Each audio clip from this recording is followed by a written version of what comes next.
이제 여기가 이제 가장 중요한 거예요. 남양주 공인중개사하고 이게 가장 키포인트입니다. 그렇죠? 남양주 공인중개사학원 이게 가장 키포인트, 그죠? 예. 자, 그러면 넘어갈게요. 오늘 강의 들어갑니다. 자, 오늘이 거기 몇 페이지냐 하면 몇 페이지입니까? 부동산 거래 정보망 48페이지입니다. 48페이지 부동산 거래 정보망 들어가는데, 이 정보망, 우리가 이제 이 앞뒤에 전속 중개 계약을 맺으면 정보망이나 일간신문에 정보를 공개하라고 했죠. 그래서 정보망이 뭐냐, 이것부터 공부 들어갑니다. 부동산 거래 정보망이 뭐냐, 이것부터 들어가야 됩니다. 정보망. 부동산 거래 정보망이 뭐냐, 이제 이것부터 공부 들어가는데, 정보망이란 것은 개업공인중개사 상호간, 이 노란 분필이 중요한 거예요. 개업공인중개사 상호간의 중개대상물, 중개에 관한 정보를 교환하는 체계를 말한다. 이렇게 나와 있죠. 그럼 이제 시험에, 이건 개업공인중개사 사장들이잖아요. 사장들 상호간의 정보를 교환하는 체계를 말한다.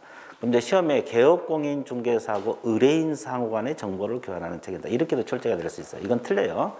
자, 누구 상호간의 정보를 교환한다 그랬어요? 개공. 자, 여기다가 여러분들이 그 책에다 밑줄 그어 놓으시면 돼요. 개업공인중개사 상호간의 정보를 교환한다. 이제 문제가 나오면, 의의에서 문제 나오면 저걸 바꿔서 출제를 해요. 그러니까 개업공인중개사 상호간의 정보를 교환한 것이지, 뭐 개업공인 의뢰인 상호간의 정보를 교환한다. 그러면 틀려요. 48페이지입니다. 48페이지 하고 있어요. 이해됐어요? 그래서 이제 정보망 의의, 이것을 알고 있으면 돼요. 그러면 이 정보망을 운영하는 자를 누구라 할까요? 이거 운영하는 자. 운영하는 자를 누구라 할까요? 거래정보 사업자란 말을 써요. 앞으로 거래정보 사업자란 단어가 자주 등장합니다. 자, 이걸 운영한 자를 거래정보 사업자란 말을 써요. 그럼 거래정보 사업자 여기 있잖아요. 이 거래정보 사업자가 되려면은 아무나 된 게 아니라 국토교통부 장관의 지정을 받아야 됩니다. 그래서 이 거래정보 사업자 지정권자는 국토교통부 장관이 되는 겁니다. 국토교통부 장관이 지정권자거든요. 그래서 아무나 거래정보망을 운영할 수 없는 거고, 국토교통부 장관의 지정을 받아서 운영을 할 수가 있다. 이렇게 공부를 해 주시면 돼요. 그럼 이제 여기서 이제 중요한 건 뭐냐, 이제 지정 절차로 넘어갑니다. 지정 절차로 넘어가는데, 이제 가장 대표적인 기본 흐름을 알아야 돼요. 가장 먼저 지정 요건을 구별을 해야 돼요. 자, 지정 요건은 좀 이따가 나올 겁니다. 그리고 이제 지정 신청 들어가요. 지정 신청은 누구에게 지정 신청을 하겠어요? 국토교통부 장관에게 합니다. 왜? 지정권자가 누구니까? 국장이니까. 그러면 이 신청 받은 날로부터 30일 이내 지정을 해서 지정서를 교부해 줍니다. 며칠 이내 교부해 준다? 30일. 자, 이거 그냥 들어봐요. 좀 이따 할 거니까. 여기서는 그냥 들으세요. 지정 받은 날로부터 30일 이내 지정을 해서 지정서를 줘요. 그죠? 그럼 바로 운영한 게 아니라 운영 규정을 정해야 돼요. 운영 규정이라는 것은 규약을 말합니다. 약관. 뭐 해비는 어떨 거고, 가입자 권리 의무, 이용자 권리 의무, 그렇죠? 운영자 권리 의무, 이런 게 들어있어요. 이걸 정해서 승인을 받아야 돼. 이건 누구 승인을 받아야 되냐? 이것도 마찬가지. 국토교통부 장관은 승인을 받아야 됩니다. 그리고 설치 운영을 하게 돼요. 그러면 지정받은 날로부터 몇 개월 내에 승인 받아냈어요? 3개월. 근데 이제 시점 잘 알아두셔야 돼요. 지정은 신청받은 날로부터 30일이고, 운영 규정은 지정받은 날, 신청일이라 이날로부터 3개월입니다. 그리고 설치 운영은 이때부터 1년이 아니라 지정받은 날로부터 1년 이내 설치 운영하라. 지정받은 날로부터 1년 이내 설치 운영하라. 그래서 여기서 이제 이게 별거 아니죠. 근데 모의고사 9월 달에 시험 보면 자주 틀려요. 이제 출제자가 이 기간도 건드리지만 시점을 자주 건드리거든요. 언제부터 며칠이냐, 언제부터 몇 개월이냐, 이 시점을 잘 알아두셔야 돼요. 근데 지금은 이제 다 알겠잖아요. 시간 지나면 또 다 잊어먹어요. 그래서 그러니까 이제 문제 나오면 계속 틀리는 거예요. 틀려요. 별것도 아닌데. 그래서 이제 이런 걸 정확하게 알고 있으면 막 틀리고 싶어도 막 맞거든요. 미치는 거예요. 나는 틀리고 싶은데 왜 자꾸 맞지 그러고. 경험 안 해보셨죠? 그렇죠. 시험도 안 봤는데 당연히 경험 안 해봤지. 그렇죠. 근데 한동안은 뭐 점수가 안 나와서 미치는 경우가 있어요. 근데 이제 너무 잘 맞아서 미칠 수도 있어요. 그러니까 조금만 신경을 써봐요. 그렇죠. 이게 하기 나름이거든요. 그래서 이제 이 흐름을 잘 알아야 돼요. 흐름을 잘 알아. 그럼 이제 이 세부적인 거 하나씩 짚어볼게요. 지정 요건을 갖춰서 지정 신청 들어가거든요. 자, 지정 요건을 봐드릴게요. 자, 이거 시험에 자주 나와요. 이 시험에 자주 나오는데 가로넣기 문제도 시험에 자주 나오고 그렇습니다. 그래서 이제 이 노란 색깔로 되어 있는 부분이 시험 문제들이에요. 자, 보세요. 일단은 지정 받으려면 부가통신 사업자만이 가능합니다. 자, 부가통신 사업자가 아니면 지정 받을 수가 없고요. 그 다음에 거래정보망 가입 이용 신청한 개공수입니다. 개업공인중개사. 이게 동그라미 쓰세요. 방금 우리가 이용한 자가 누구라 그랬어요? 개업공인중개사다. 그럼 개공수가 확보가 돼야 돼요. 전국적으로 얼마? 500명 이상. 그리고 2개 이상 시도입니다. 2개 이상 시도에서 각 얼마? 30인 이상 개공이 가입 신청해야 된다. 자, 이게 가로넣기 문제로 자주 나와요. 빼놓고 뭐가 들어가느냐 이렇게. 그래서 이 개업공인중개사 전국적으로 500명 이상 이해됐어요? 그죠? 그리고 서울에서 2개 이상 시도에서 각 얼마? 30명 이상 개공이 가입 이용 신청을 해야 된다. 이렇게 알고 있어야 돼요. 자, 그래서 이제 이것이 지금 읽을 때는 별거 아니거든요. 근데 이제 며칠 지나면 잊어먹어요. 왜냐하면 뒤에는 또 다른 유사 숫자들이 또 나오거든요. 비슷한 숫자가 또 나온다고. 이게 헷갈려. 그래서 이것을 저는 이제 항상 강의할 때 5, 2, 3 이렇게 암기하라고 해요. 500명에서 뭐 5, 2개 이상 시도에서 얼마? 2. 자, 각 30명 이상에서 얻다 3. 그래서 5, 2, 3 이렇게 암기하라고 하고 있어요. 500명에서 5, 2개 이상 시도에서 2, 시도에서 30에서 3, 5, 2, 3 이렇게 암기해 놓으세요. 지금은 안 헷갈리지만 나중에 비슷비슷한 숫자들이 계속 출제가 되거든요. 그러면 이제 나중에는 헷갈려. 그러니까 5, 2, 3 이렇게 암기해서 500명에서 5, 2개 이상 시도에서 2, 30, 각 시도마다 30이잖아요.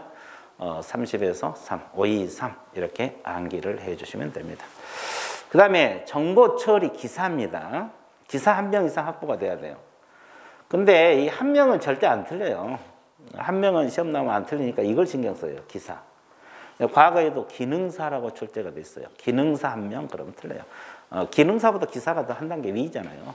기사 자격증 있는 사람 1명 최소. 그리고 여기는 개공이 아니라 공인중개사입니다. 개공은 500명 이상 확보가 돼야 되잖아요. 개업공인중개사는 500명 이상 확보가 돼야 되잖아요. 그래서 여기는 공인중개사입니다. 그럼 이제 우리 공부했으니까 알죠. 공인중개사는 자격증만 가지고 있는 사람 여기 1명 이상 확보가 돼야 된다. 공인중개사 몇 명? 1명. 그리고 국토교통부 장관이 정하는 역량 및 성능 같은 뭘 갖추라? 컴퓨터 설비를 확보하라. 이게 지정 요건이 되는 겁니다. 자, 지정 요건 이거 시험에 자주 출제가 되고 있어요. 자, 알고 있어야 돼요. 근데 여러분들 이거 억지로 외우지 말고 이것은 이 정보망을 운영하는데 다 필요한 것들이에요. 일단 회원 확보가 돼야 되잖아요. 개공 회원 500명. 그리고 이제 이거 전산망이기 때문에 정보처리 기사 자격증 있는 사람 1명은 갖춰야 될 거고. 부동산 사이트잖아요. 그러니까 공인중개사 자격증 있는 사람 1명 이상 있어야 되고. 그리고 이제 컴퓨터 용량이 커야 돼요, 적어야 돼요? 커야 돼요. 왜냐면 이 개공이 매물 하나만 올린 거 아니야. 여러분들 개공이 뭐 50개 매물 올릴 수도 있고 100개 올릴 수도 있거든요. 500명 이상이 전국적으로 500명, 100개 매물이 올려오면 그걸 소화해낼 수 있는 컴퓨터가 확보가 돼야 돼요. 그죠? 그러면 이건 이제 운영자거든요. 운영자가 필요한 거잖아요. 근데 이제 개인들은 이용자가 개인 개공이잖아요. 개인들은 뭐 개인 컴퓨터 하나 있으면 돼요. PC 하나 있으면 되고 이건 운영한 사람이잖아요. 그러니까 국토교통부 장관이 정하는 역량 및 성능을 갖춘 컴퓨터 설비가 필요하다 이 말이에요. 다 필요한 것들이잖아요. 이거 운영하는데. 그렇죠? 이렇게 필요한 것들이다 생각하면서 머릿속에 넣어주시면 됩니다. 자, 그렇죠? 자, 지금 시험 보면 다 맞아요. 근데 이제 한 달 지나면 이것도 틀려. 왜? 잊어먹거든요. 뭐 다른 과목도 해야지. 뭐 가면 갈수록 이제 양은 늘어나잖아요. 그게 잊어먹어서 그래요. 그러니까 자꾸 연습을 하셔야 돼. 연습을 해야 됩니다. 자꾸 연습. 그래서 이 가장 중요한 것이 성실해야 돼요. 이 시험은 성실하면 합격이에요. 시험 수업 안 받고 강의 듣고 그날 가서 또 복습 좀 하고 그러면 합격해요. 근데 그걸 안 하니까 이제 이렇게 실패하고 그런 경우가 종종 있거든요. 그러니까 자꾸 강의 듣고 복습하고 이렇게 성실하면 됩니다. 자, 그 다음에 지정 신청 보세요.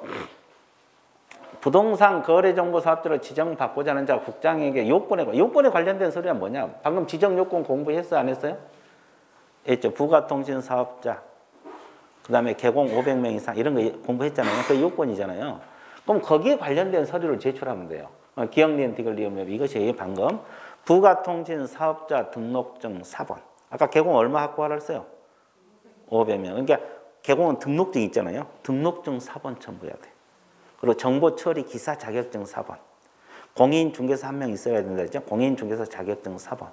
컴퓨터 설비 확보 증명 서류. 이걸 줄여서 그냥 요건에 관련된 서류 그랬어요. 그러니까 지정 요건을 알고 있으면 구비 서류는 따로 공부 안 해도 된다는 거죠. 왜? 그 지정 요건에 관련된 서류를 제출하면 된다 이 말이에요. 이해됐어요? 그리고 법인 등기상 증명서는 제출 서류가 아니라 확인 서류입니다. 우리 과목에서 자격증하고 등기부는 거의 확인 서류로 나오잖아요. 등기부하고 자격증 거의 다 확인 서류로 나오고 있습니다. 근데 여기도 마찬가지. 제출 서류가 아니라 이건 확인 서류라는 거 알고 있어야 되고. 자, 그 다음에 검토 지정서 교부. 자, 국토교통부 장관에게 지정 신청 들어가면 신청 받은 날로부터 아까 도표에서 며칠이네? 30일. 지정서 준다고 아까 도표에서 했죠? 그거요. 아까 도표는 이걸 요약해 놓은 거예요. 지정 신청 받은 게 시점 알아야 돼요. 이날로부터 30일입니다. 이날로부터 이상이 없으면 지정서를 교부를 해준다. 이 뜻이고. 자, 넘어가 볼게요. 자, 그러면 지정 받으면 바로 운영한 게 아니라 운영 규정을 정해서 승인을 받아야 돼요. 운영 규정을 정해서 승인. 변경할 때도 뭐다? 승인 동그라미. 자, 그러면 승인은 신청받은 날이라 그랬어요? 지정받은 날이었어요? 지정받은 날부터 30일이 아니라 3개월입니다. 지정받은 날로부터 3개월. 아까 그 흐름 도표에서 내가 했잖아요. 지정받은 날로부터 3개월 이내 승인. 누구 승인? 국토교통부 승인을 받아서 운영한다. 이해됐어요? 그리고 거래정보망 설치 운영은 승인 시부터 1년이라 했어요. 지정받은 날. 지정받은 날로부터 1년 이내 정보망을 설치 운영하라 이 말이에요. 승인 시가 아니라 언제부터? 지정받은 날로부터 1년입니다. 승인 시가 아니라 언제부터? 지정받은 날. 이 시점, 기간 같이 공부를 하셔야 돼요. 기간 공부할 때는 항상 시점을 잘 체크를 하셔야 돼요. 자, 이게 흐름이에요, 흐름. 그리고 설치 운영을 해요. 그래서 이제 거래정보 사업자가 됩니다. 정보망을 운영하는 자가 거래정보 사업자. 됐어요? 자, 그래서 알고 있으면 되고. 그 다음에 이제 의무사항이 있어요. 자, 그러면 방금 우리가 배울 때 운영자가 거래정보 사업자고 이용자가 누구라 그랬어요? 개공. 그러면 거래정보 사업자 이용자 의무사항도 있고 그 다음에 뒤에 보면 개공 의무사항도 있어요. 이 개공 의무사항도 있어요. 서로가 의무를 지는 거죠. 이건 이제 이용자고 앞에 거래정보 사업자는 운영자잖아요. 그래서 서로가 의무를 짓는다 이 말이야. 그죠? 그러면 거래정보 사업자 의무 볼게요. 거래정보 사업자는 개공으로부터 의뢰받은 정보를 공개하라 그랬죠. 이거 밑줄 그으세요. 개공으로부터. 그러면 출제를 어떻게 나느냐. 출제자가 의뢰인으로부터 의뢰받은 정보를 공개하라 이렇게 지문을 내요. 이 지문은 맞아 틀려? 틀려. 근데 비슷하잖아요. 의뢰인으로부터 의뢰받은 걸 공개한다. 그럴듯하잖아요. 근데 누구로부터 의뢰받은 걸 공개하라 그랬어요? 개공. 이 지문을 바꿔서 출제한다니까. 그러니까 수험생이 못 잡아내요. 의뢰인으로부터 의뢰받은 걸 공개하라. 그럴듯하잖아요. 상식으로 풀면 그것도 맞는 것 같거든요. 근데 개공으로부터 의뢰받고 개공에게 정보를 내려보내는 거예요. 개업공인중개사로부터 올려받고 개업공인중개사에게 내려보냅니다. 그리고 의뢰받은 내용과 다르게 공개하지 말라. 이 말은 다르게 했던 거라면 이 말이 무슨 말이냐면 이제 의뢰인들이 그 매물에 관한 면적을 100제곱미터로 올려 보냈어요. 예를 들어서 이 면적은 100제곱미터다 올려 보냈는데 거래정보사업자 수정을 해가지고 150이라고 내려보내고 그러면 안 된다 이 말이에요. 다르게 수정해서 정보를 공개하지 말라는 거죠. 거래정보사업자가 올려받은 걸 그대로 내려보내라는 거죠. 그렇죠? 수정하면 안 되지. 별로 면적이 100제곱미터라고 분명히 올려봤는데 150이라고 내려보내면 안 되겠죠. 그죠? 그리고 이 개공 차별하지 말라는 이 말이에요. 개공이라고 적으세요. 개업공인중개사별로 차별하지 말라. 그러니까 쉽게 말해서 서울 쪽에 있는 개공들은 정보를 많이 주고 뭐 경기도나 지방 쪽 개업공인중개사는 정보를 적게 주고 이렇게 하지 말라. 개공 차별하지 말라는 거죠. 그죠? 거래정보사업자가 자기 회원들 다 회원들이잖아요. 그러면 지방에 있는 개업공인중개사는 정보를 적게 주고 서울 쪽에 있는 개공은 정보를 많이 주고 그러면 개공을 차별한 거잖아요. 이렇게 하지 말라는 거죠. 근데 이제 거래정보사업자 이걸 위반하면 처벌을 받아요. 어떤 처벌을 받느냐? 여기다 적으면 돼요. 지정 취소 사유도 되고 또 징역 벌금 들어갑니다. 자, 징역 벌금 몇 년하고 몇 년 정도 될까요? 찍어봐. 그래, 1년 이하의 징역, 1천만 원 이하의 벌금 들어간다. 줄여서 11이라고 적을게요. 이거 1년 이하의 징역이고 이게 1천만 원 이하의 벌금이다 이 말입니다. 그래서 이제 거래정보사업자가 이거 의무를 위반하면 지정 취소 사유도 되면서 1년 이하의 징역, 1천만 원 이하 벌금 들어간다. 자, 제재는 우리 과목에 제재가 엄청 많아요. 이 내용별로 거의 제재가 있다고 보면 돼요. 그러면 이걸 다 머릿속에 넣어야 되거든요. 근데 이게 쉽지가 않거든요. 잊어먹으니까. 그러니까 자꾸 잊어먹더라도 읽고 적고 그래야 돼요.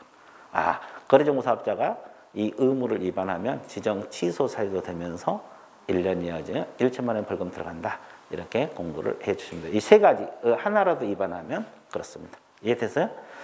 자, 그 다음에 개공 의무사항 들어가 볼게요. 개업공인중개사 의무사항 들어가는데 잘 보세요. 자, 개업공인중개사가 이제 정보망을 이용하는 사람이잖아요. 그러면 개업공인중개사가 거래정보사업자에게 정보를 올려보낼 때 거짓으로 공개하면 됩니까? 안 됩니까? 안 됩니다. 개공도 이제 의뢰인의 물건들을 매물을 갖다가 거짓말로 막 올려보내면 안 돼요. 이건 당연한 소리죠. 그리고 거래가 완성된 이제 거래정보사업자를 통해서 거래가 완성될 때는 지체 없이 동그라미. 거래정보사업자에게 알려줘야 돼요. 왜 알려줘야 돼요? 생각을 해봐요. 왜 거래정보망을 통해서 계약이 이루어지면 왜 계약이 끝났다는 걸 거래정보사업자에게 알려줘야 되겠어요? 그 이유.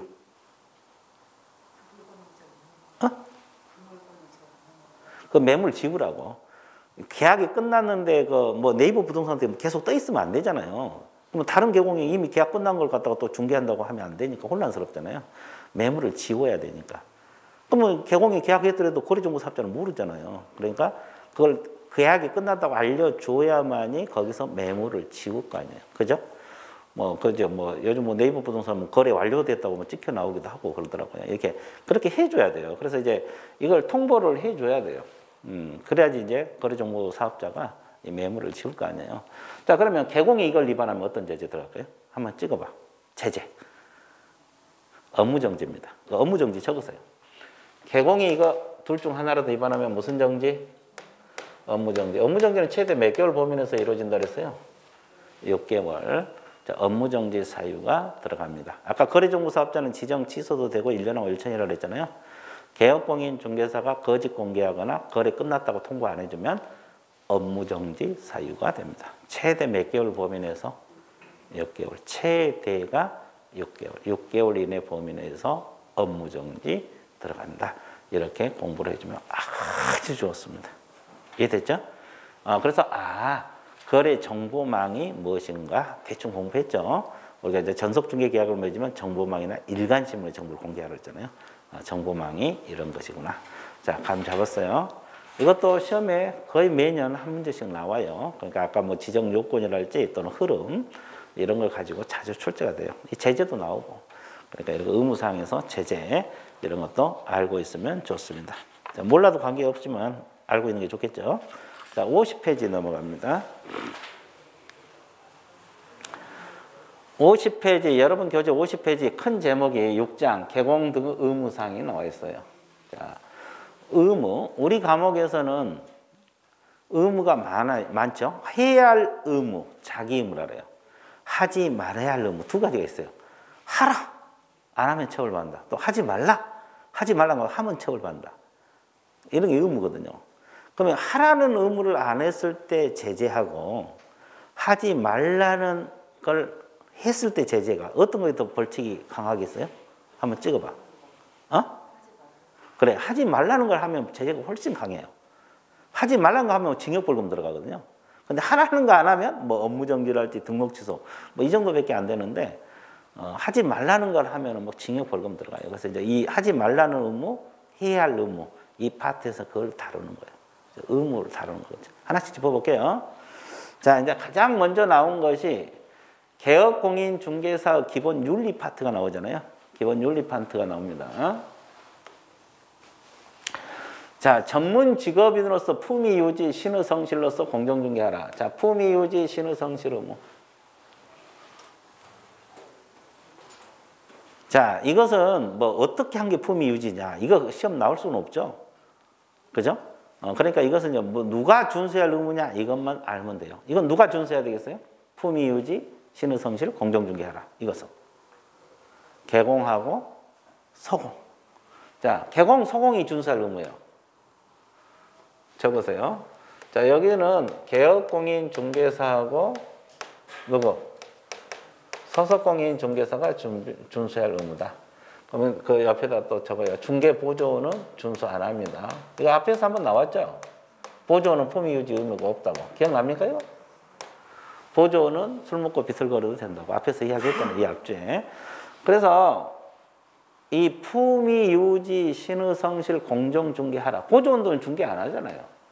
그러니까 공정중개가 의미가 없는 거죠. 그래서 이제 품위유지, 신의성실, 공정중개 의무는 개업공인중개사하고 소속공인중개사가 할 의무다. 이렇게 공부를 해 주시면 됩니다. 이해됐어요? 자, 그만 하면 돼요. 보조원은 의무가 없다. 그 다음에 선량한 관리자의 주의 의무. 이걸 줄여서 성관주의라 그래요. 성관주의 의무. 자, 이걸 동그라미 주세요. 무슨 의무라 그랬어요? 판례에서 인정한 의무다. 우리 중개사법에서 들어있지 않아요. 그 옆에다 적어. 중개사법상 의무가 아니다.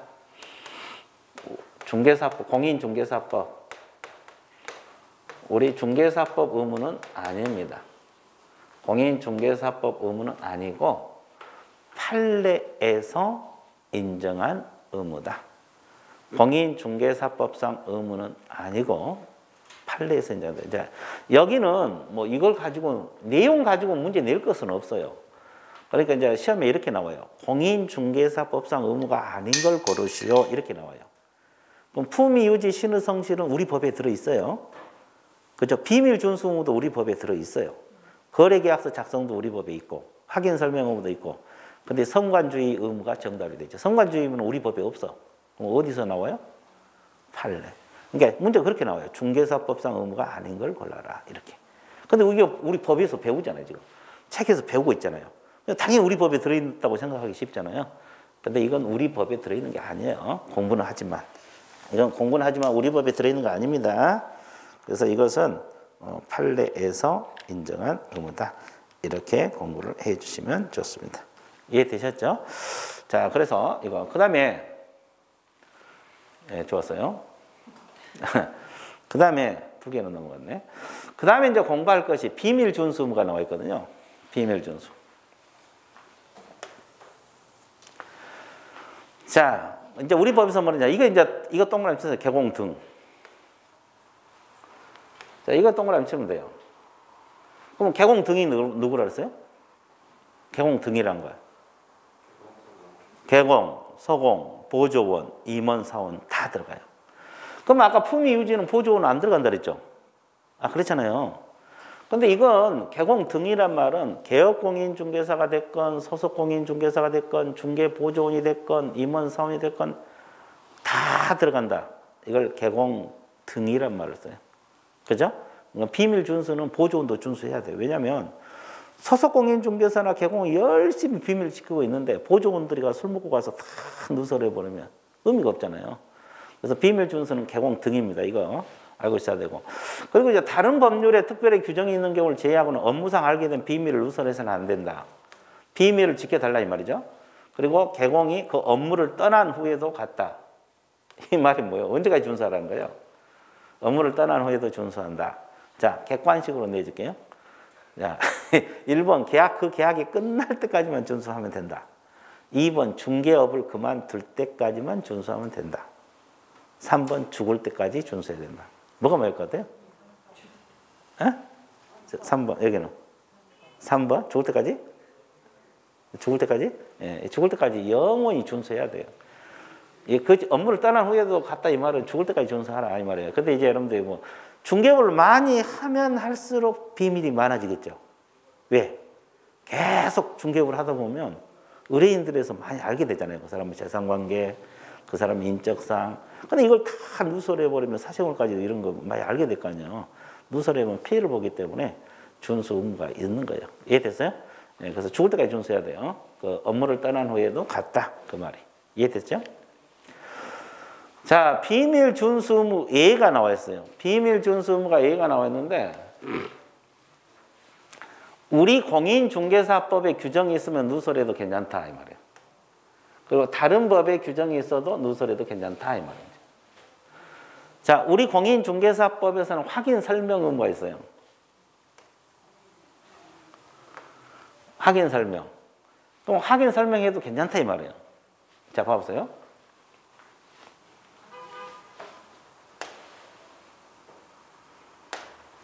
자, 봐봐요. 건물입니다. 의뢰인이고.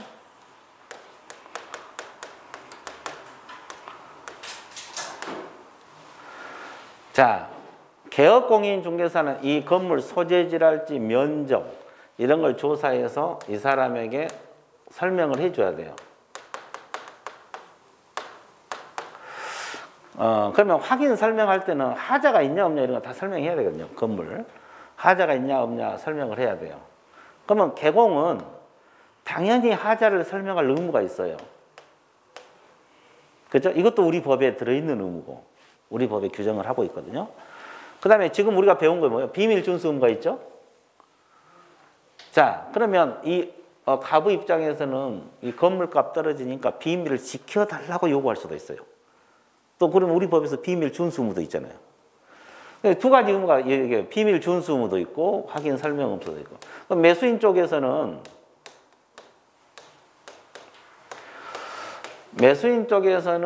하자가 있으면 알아야 돼요. 이 사람 입장에서. 그죠? 근데 이 사람은 뭐 비밀 누설하면 오히려 물건값 떨어지니까 지켜달라고 할 수도 있죠? 그럼 두 의무가 충돌이 되잖아. 이것도 우리 법에 있고 이것도 우리 법에 있는데. 그럴 때는 확인 설명 의무가 우선합니다. 하자를 설명해도 비밀 누설로 처벌받지 않는다는 거죠. 그죠? 그래서 이것은 우리 공인중개사법에 하자가 있으면 설명하라. 이런 의무가 있기 때문에 이것이 이제 비밀 누설에도 괜찮다 이 말입니다. 이해되셨죠? 거의 괜찮다 이 말이고. 그다음 이게 이제 확인 설명 의무고. 자, 다른 법에서 비밀 누설에도 괜찮은 경우가 있어요. 다른 법에서도 비밀 누설하면 괜찮은 경우가 있는데, 자, 이게 뭐냐? 소송법상 증언 의무. 그러니까 개업공인중개사가 재판관 앞에 증인으로 불려가서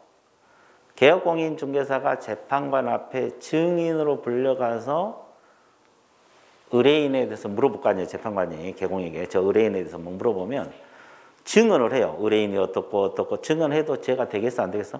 안 됩니다. 만약에 죄가 된다면 누가 증언하려고 하겠냐고. 그러니까 이것은 소송법에서 괜찮다는 규정을 두고 있어요. 됐어요? 그러니까 이런 것은 죄가 되지 않아요. 근데 이것은 우리 중개사법에서 괜찮다. 이건 다른 법에서 괜찮다.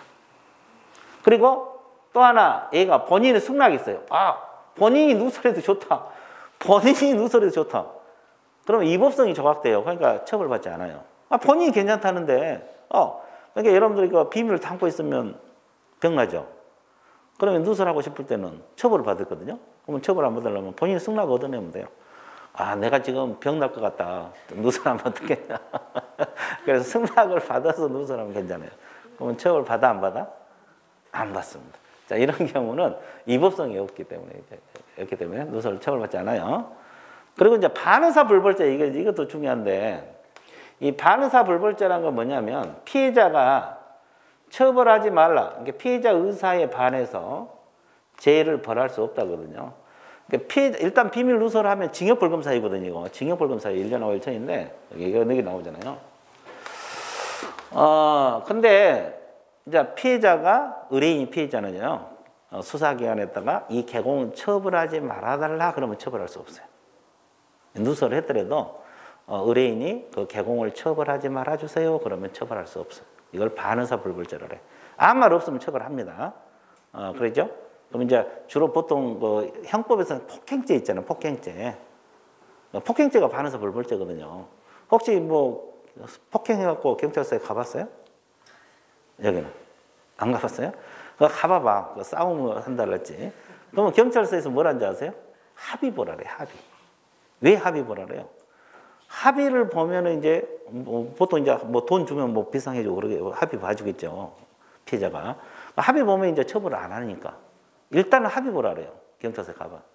그렇죠? 합의 보라 하고 합의가 이루어지면 처벌 안 하니까. 이런 게 반의사 불벌죄거든요.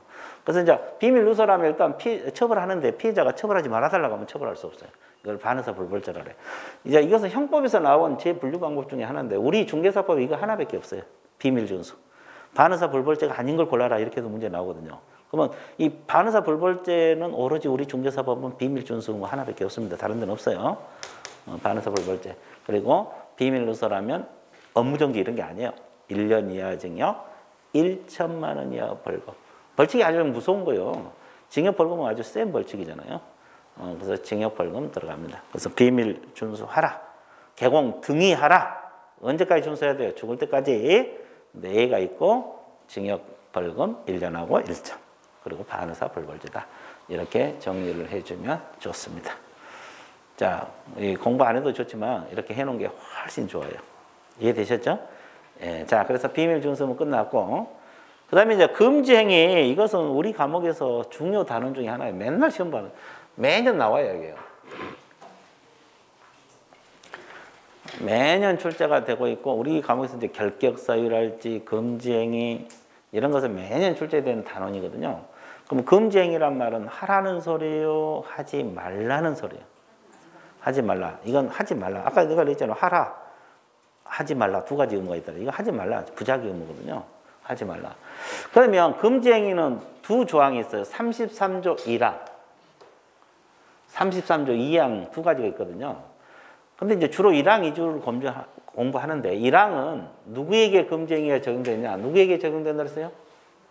등 동그라미. 개공 등에게만 적용됩니다. 그러면 개공 등이 누구라 그랬어요? 개공, 서공, 보조원, 임원, 사원. 중개업에 종사하신 분들은 다 금지행위 하면 안 돼. 33조 1항 금지행위. 그리고 일반인들에게는 이 금지행위 규정을 적용한다, 안 한다? 안 한다. 일반인들에게는 금지행위 규정을 적용하지가 않습니다. 일반인들에게는 금지행위 규정을 적용하지 않는다. 이해됐어요? 자, 이거 알고 있으면 좋아요. 자, 그 다음에 금지행위 내용 봐드릴게요. 33조 1항 금지행위 내용이 이제 뭐냐? 첫 번째가 이게 이제 법 조문이에요. 이걸 숙지하셔야 돼요. 법정 중개 대상물 매매를 업으로 하는 행위 못하게 됐어요. 이걸 숙지하세요. 법정 중개 대상물 매매를 업으로 하는 행위 하라 하지 말라. 법정 중개 대상물 매매를 업으로 하는 행위 하라 하지 말라. 그럼 여기서 법정 중개 대상물이 뭐냐? 이거 공부해야 돼요. 법정 중개 대상물 뭐라 그랬어요, 우리가? 앞에서 배웠잖아요. 아는 대로 서술하시오. 첫째 시간에 배웠는데 법정 중개 대상물. 중개할 수 있는 물건, 개공이. 주관식. 기억이 안 나. 이거는. 기억이 안 나버려? 이거 안 나면 안 되는데, 이거 아주 쉬운 거. 아, 거기도 안 나버려? 우리. 안 나버려? 우리 맨 뒤에. 아, 토지, 건축물, 그 밖에 토지, 정착물, 임모, 광업재단, 공장재단. 기억나요? 아, 중개할 수 있는 물건. 개공이 중개할 수 있는 토지 건물 아니야? 거기에다 이제 그 밖에 토지 정착물, 임목, 광업재단, 공장재단 이거. 아, 법정 중개 대상물 그런 머릿속에 토지, 건축물, 그 밖에 토지 정착물, 임목, 광업재단, 공장재단. 이게 떠야지. 그죠? 그럼 매매는 뭐예요? 사고 파는 거고. 업이란 것은 한 번이다, 여러 번이다. 여러 번. 그러면 개공은 이걸 뭐 하는 거예요? 중개를 해야지. 남에게 소개를 해줘야지 자기가 계속 사고 되팔고 하면 안 된다 이 말이에요. 자, 이게 무슨 말이냐면 봐보세요. 예, 토지를 할까요? 이 사람이 A라는 개공 의뢰를 한 게 아니에요. 이게.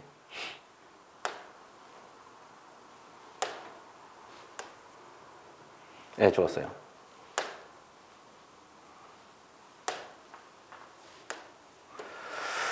자, 이 매매, 이게 개공은 이 토지를 중개를 해야 되거든요. 남에게 소개를 해줘야 되는데 자기가 직접 사들였다 이 말이에요.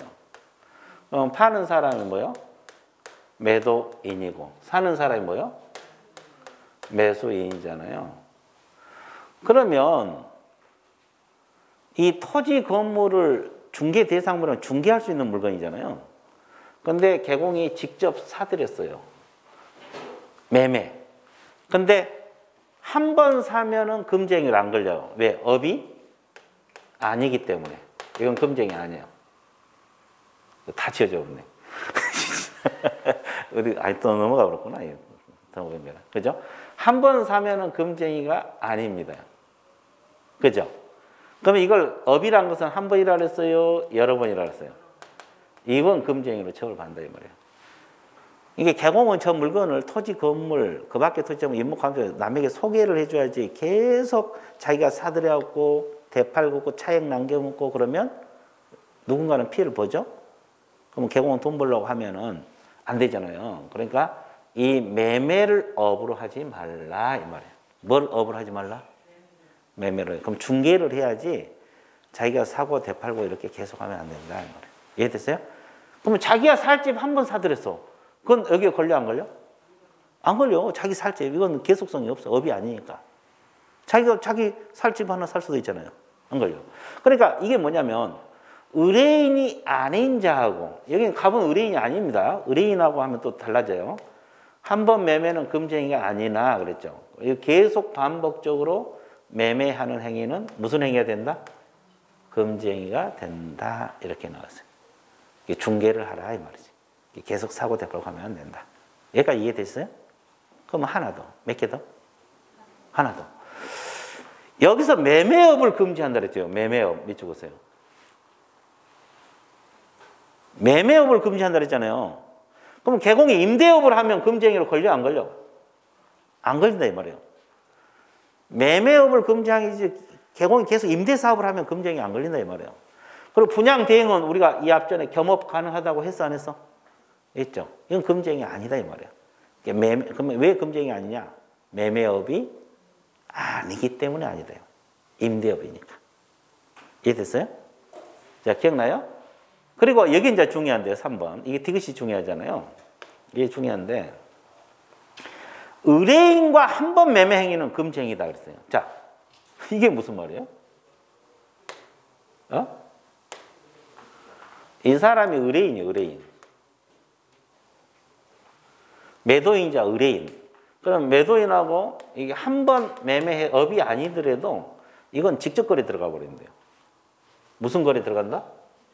직접 거래 들어가 버려. 직접 거래. 직접 거래 들어갑니다. 직접 거래는 좀 이따 배워. 그럼 금지행. 그럼 금지행이 직접 거래도 금지행이거든요. 이건 3년하고 3천이요. 3년하고 3천. 그러니까 이 의뢰인이라는 뭐예요? 이 갑이 A 개공에게 이 물건 중개사로 의뢰를 했어요. 근데 개공이 자기가 직접 사들인 걸 직접 거래라고 하거든요. 조금 이따 배워. 조금 이따 배울 건데 이것은 한 번만 해도 직접 거래거든요. 3년하고 또 벌칙도 1년하고 1천은 아니에요. 3년하고 3천.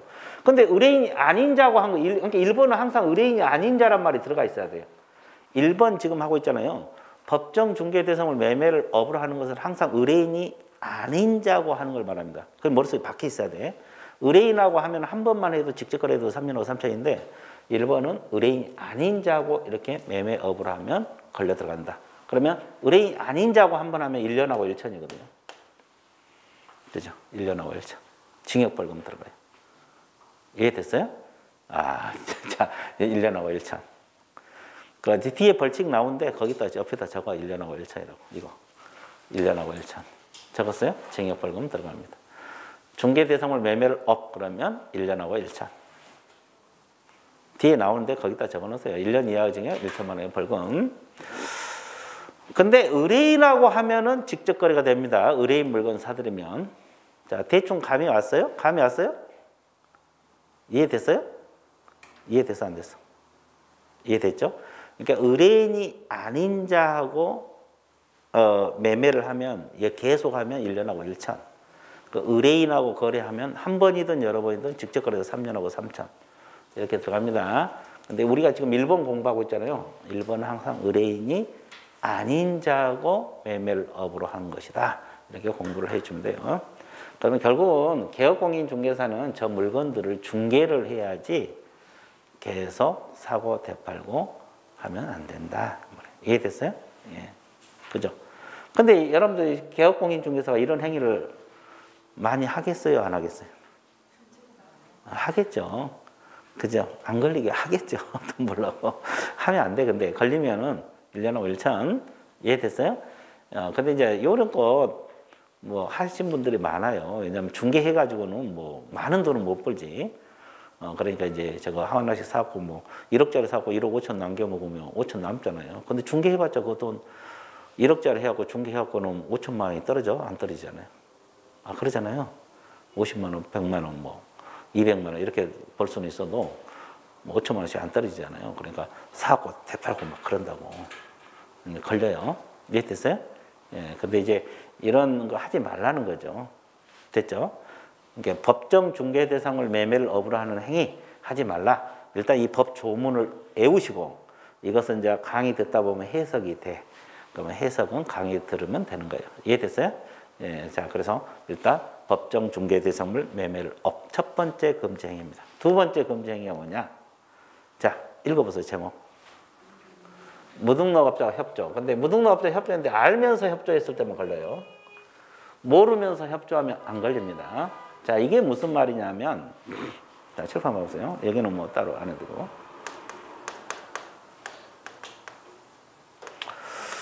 이 사람이 A라는 무등록업자에게 의뢰를 했어요. 무등록업자란 말은 중개사무소 개설 등록이 된 사람이에요? 안 된 사람? 안 된 사람. 의뢰를 했는데 이 사람이 자기 친구가 B거든요. 플러스인데 자꾸 여기 연결이 되네. 이 개공입니다. B는 개공이에요. 지금 개업공인중개사입니다.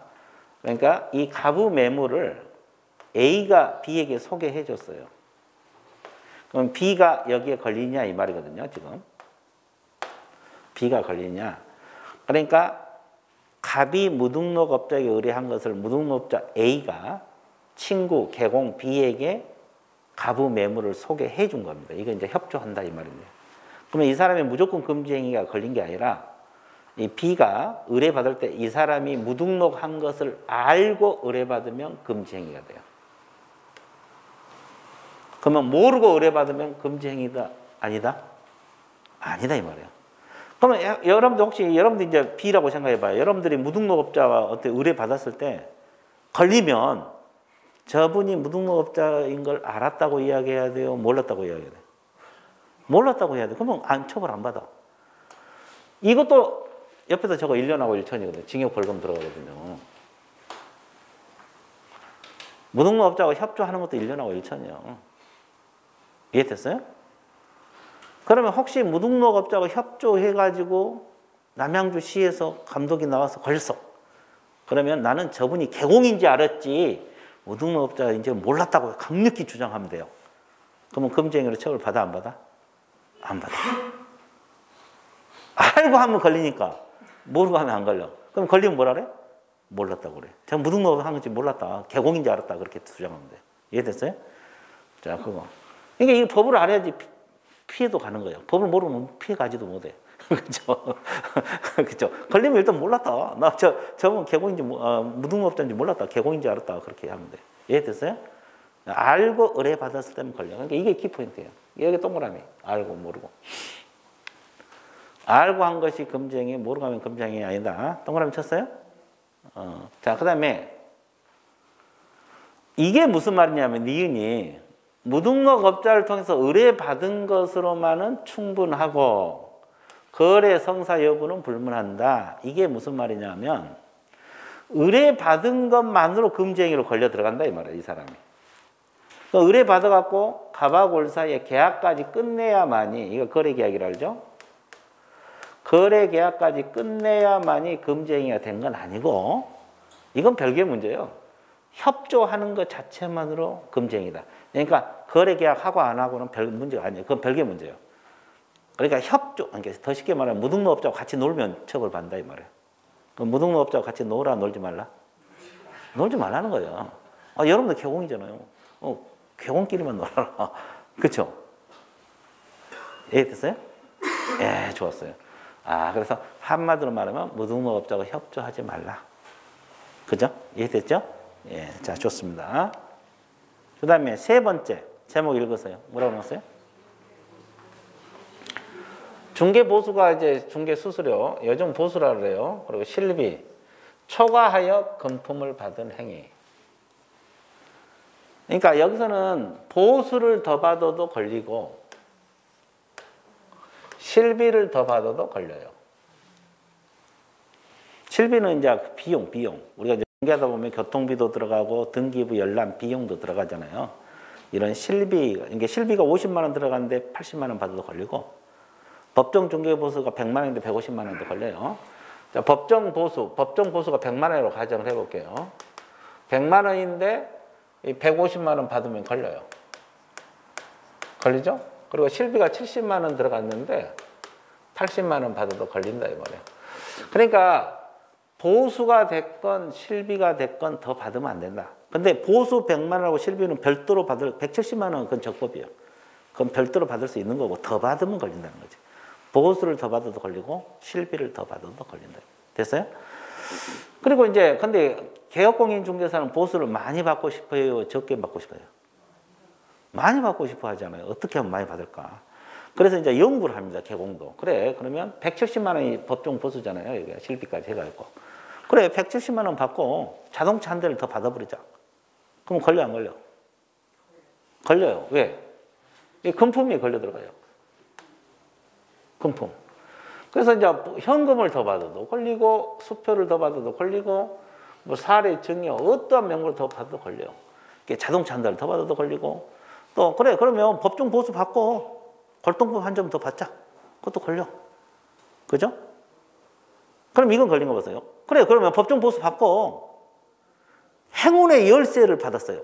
금으로 된 거, 금 한 양으로 된 거. 걸리겠어, 안 걸려? 왜? 그렇죠. 그것도 금으로 됐으니까. 행운의 열쇠도 열쇠 나름이겠죠. 금으로 됐으니까 금품에 걸려 들어가요. 그죠? 그럼 이건 걸린 거 보세요. 그래, 법정 보수 받고 음식점에서 100만 원짜리 얻어 먹었어요.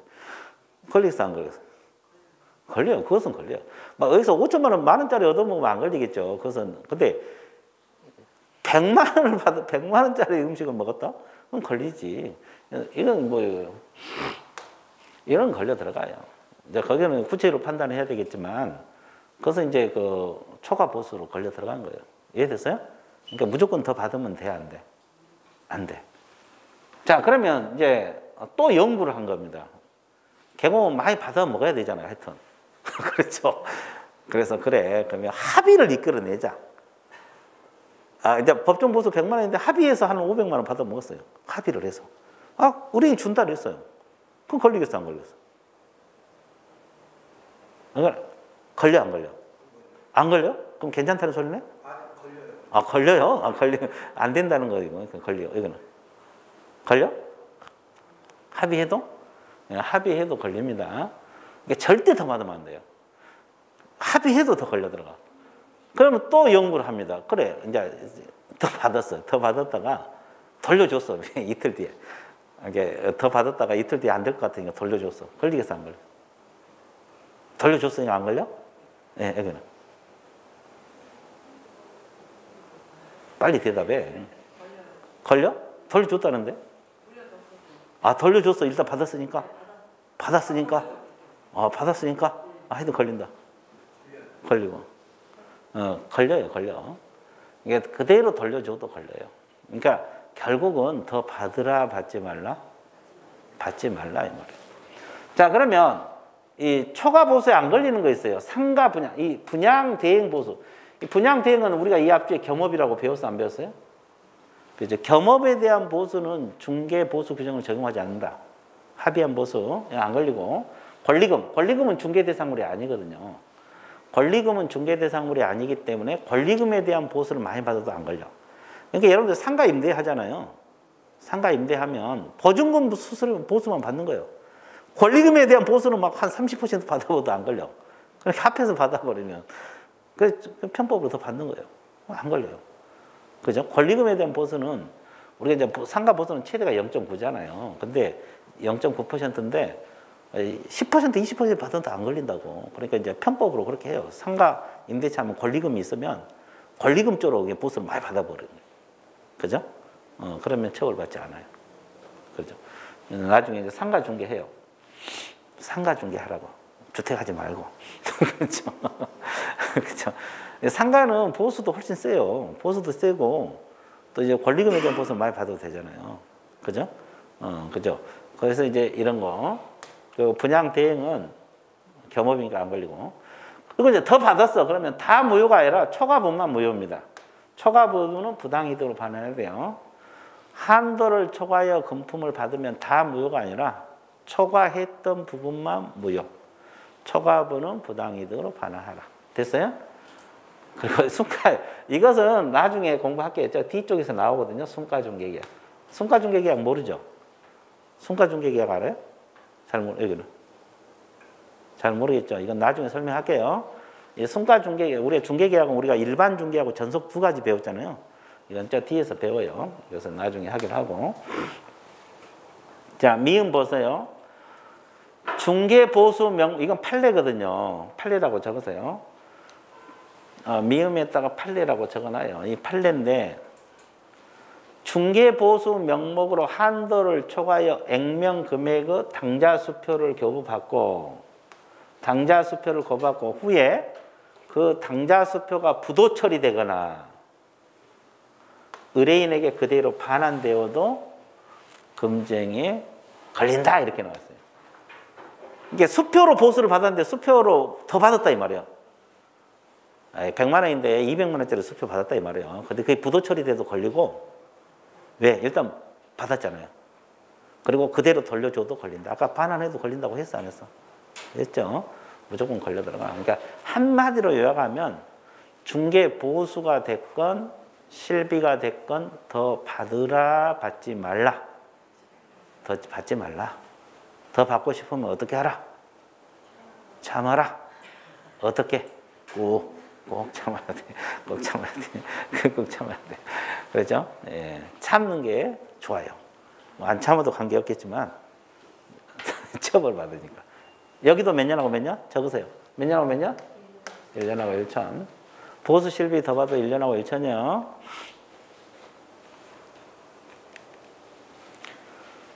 자, 그 다음에 이제 여기 보세요. 여러분 교재는 이게 빠져 있죠, 지금. 여기서부터 여기까지 여러분 교재는 빠져 있어요. 자, 해당 중개 대상물의 거래상의 중요사항 이렇게 나와 있죠. 거짓된 언행, 그 밖의 방법으로 의뢰인의 판단을 거르치게 하는 행위. 자, 이거 못하게 돼 있거든요. 해당 중개 대상물의 거래상의 중요사항에 대하여 거짓된 언행, 그 밖의 방법으로 의뢰인의 판단을 거르치게 하는 행위. 이걸 하라, 하지 말라? 하지 말라. 그럼 그대로 해석해야 돼요. 그럼 해당 중개 대상물이 뭐예요? 의뢰한 물건이다 이 말이에요. 이 토지를 의뢰를 했으면 이게 해당 중개 대상물이 되는 거예요. 개공, A 개공. 해당 중개 대상물이 되는 거고. 그러면 이제 거래상의 중요사항이란 게 뭐냐? 여기 있잖아요. 거래상의 중요사항을 속이지 말라는 거예요. 기본적 사항. 기본적 사항이 뭐라 그랬어요? 그러니까 이 앞주에 우리가 기본적 사항 공부했잖아요. 기본적 사항이 뭐라 그랬어요? 어? 벽수 도일도 들어갈 수가 있지만 기본적 사항은 소재지, 면적 이런 걸 말해요. 이해됐어요? 소재지, 면적 이런 걸 말한다고. 그러면 이 면적을 속이면 돼, 안 돼? 안 된다 이 말이에요.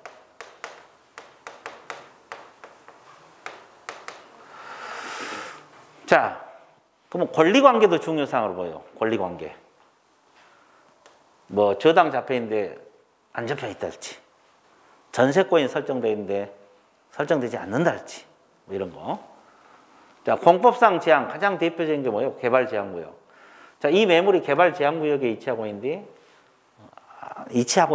아니다 할지, 토지거래 허가구역에 위치하고 있는데 아니라다 할지, 이런 거. 그리고 가격 등. 가격도 중요사항으로 보고 있습니다. 그러니까 면적을 속여도 안 되고 권리관계 속여도 안 되고 공법상 제한 가격을 속이면 여기에 걸려 들어가요. 이것도 1년하고 1천이요. 징역벌금 들어갑니다. 1년하고 1천 징역벌금. 그러니까 이 중요사항이 뭔지를 알아야 돼요. 이 중요사항을 속이지 말라는 거죠.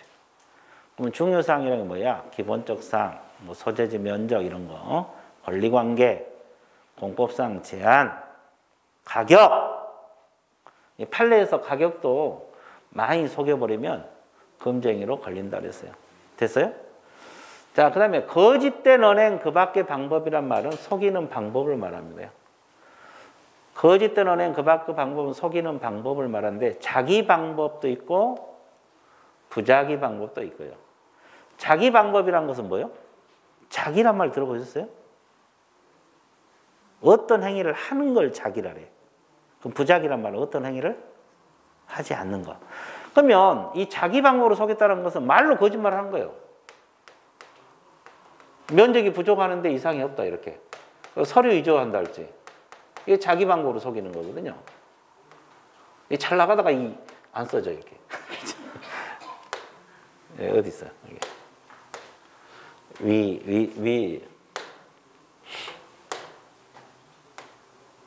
위조. 서류를 위조한다 할지. 서류 위조입니다. 예, 서류 위조. 그러니까 말로 거짓말하는데 서류를 위조해서 이렇게 하는 걸 자기 방법으로 속이는 거고, 이 부자기 방법으로 속인 거 뭔지 아세요? 어떤 행위를 하지 않고 속이는 고단수죠. 하자를 알고 있으면서 안 가르쳐줘. 모른 채 한 거예요. 그러니까 하자를 개공이 알고 있어, 모르고 있어? 알고 있으면서 안 가르쳐줘요. 모른 채 해보는 거죠. 그러니까 면적 부족한 거 알고 있으면서 모른 채 해버려요. 안 가르쳐줬다. 고지하지 않았다. 이렇게. 하자를 알고 안 가르쳐준 것을 부자기로 속인 거예요. 그러면 이 매물이 소송 붙어 있거든요. 병하고 소송이 붙어 있어. 병하고. 그 소송 지금 계류 중인 사실을 또 안 가르쳐줬어. 이건 부자기로 속이는 거예요. 그러면 금쟁이 이제 이 조문으로 1년 이하징 1천만 원 벌금 받으려면 이렇게 속일 때만 걸려 들어갈까요? 부자기 속인 법도 걸려 들어가요. 둘 다 걸려 들어가요. 포함이라 그랬잖아요. 그러니까 적극적으로 거짓말해도 금쟁이로 처벌받고 하자를 알고 안 가르쳐줘도 금쟁이로 처벌받는다 이 말이에요. 적극적으로 속이든 소극적으로 속이든 다 금지행위가 된다 이 뜻이에요. 이해됐어요? 그러니까 그 말이고, 그 다음에 이게 무슨 말이에요? 손해 발생 유무를 불문한다 그랬어요. 그러면 생각해 보세요. 이 A 소개로 을이 이제 샀어요. 이 토지를 샀는데 거짓말이었고 이 사람이 거짓말했는데 샀다고. 근데 이 사람이 손해가 발생할 수도 있고 안 할 수도 있거든요. 그러면 손해가 발생하든 않든 금지행위야. 속이는 것 자체만으로 금지행위. 행위 그랬잖아요. 속이는 것 자체만으로 금지행위. 근데 이 사람이 손해까지 발생하면 뭐까지 해야 돼? 손해. 이건 별개 문제예요. 그러니까 손해가 발생하면 손해배상까지 별도로 지는 것이고, 이해됐어요? 손해가 발생하지 않으면 그냥 금지 행위로만 처벌을 받는 거고, 손해가 발생하면 거기다가 금지행위로 처벌을 받고 손해배상까지 별도로 지는 거예요. 됐죠? 이제 금지행위로 처벌받는 건 징역벌금. 그리고 이제 고의과실, 고의성이 있어야 돼요. 고의. 금쟁이가 성립하려면 고의성이 있어야 돼요. 과실 가지고는 금쟁이 성립하지 않아요. 고의성이 있어야만이 금쟁이다. 징역 벌금이기 때문에 그래요. 이해됐어요? 자, 이런 거. 그러니까 한마디로 말하면 4번은 물건의 중요 사항을 속여서 중개하라는 소리요, 하지 말라는 소리요. 하지 말라는 소리요, 한마디로. 3번은 보수 실비 더 받지 말라는 거고, 2번은 무등록 중개업소 협조하지 말라는 거고, 1번은 중개 대상물 매매를 업으로 하지 말라는 거고. 이해됐어요? 자, 이것이 전부 다 1년 이하의 징역, 1천만 원 이하 벌금입니다. 매무보고. 자, 여기까지 4번까지가 1년하고 1천이에요. 이해됐어요? 자, 금쟁이 하지 말라는 거 쭉 공부를 하고 있습니다. 자, 이제 5번 들어가야 되는데 관련 있는 증서 그 전에 할 일이 있습니다. 뭐 하는 거예요? 이 5번 하기 전에 할 일. 그렇지, 쉬는 거. 휴식 갖는 겁니다. 휴식 갖고 5번부터 들어가도록 할게요. 예, 휴식 갖습니다.